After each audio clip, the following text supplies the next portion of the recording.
அன்பு செல்ல குட்டீஸ்க்கு அன்பான வணக்கங்கள். செல்வங்களை சேர்க்க என்னதான் சொல்கிறது நம்ம திருக்குறள் தெரிஞ்சுக்கலாமா? வெல்த் மேனேஜ்மெண்ட் அந்த கோர்ஸ்ல நம்ம என்டர் ஆயாச்சு. ஃபர்ஸ்ட் அசைன்மெண்ட்டும் சூப்பர் டூப்பரா கம்ப்ளீட் பண்ணியாச்சு. ஃபர்ஸ்ட் அசைன்மெண்ட் என்ன கேள்வி கேட்டிருந்தோம்?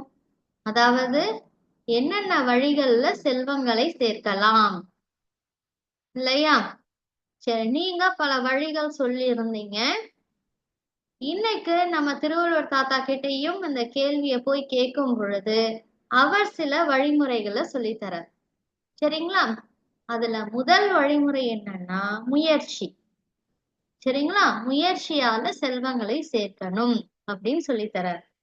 முயற்சியால எப்படி செல்வங்களை சேர்க்கிறது அப்படின்றத அதுக்கப்புறம் நம்ம படிக்க போறோம். அதுக்கு முன்னாடி இன்னைக்கு மறுபடியும் உங்களுக்கு ஒரு கேள்வி. இந்த முயற்சியால சேர்க்கும் செல்வங்கள் என்னென்ன அப்படின்ட்டு சொல்லி அனுப்புங்களேன். அதாவது இந்த முயற்சியால என்னென்ன மாதிரி செல்வங்களை நம்மளால சேர்க்க முடியும் அப்படின்ட்டு சூப்பரா உங்களுக்கு தெரிஞ்சத அழகா வாய்ஸ் அசைன்மெண்டா செஞ்சு சொல்லி அனுப்பு. சரிங்களா? இதுதான் இன்னைக்கான assignment. Thank you பட்டோஸ், thank you so much.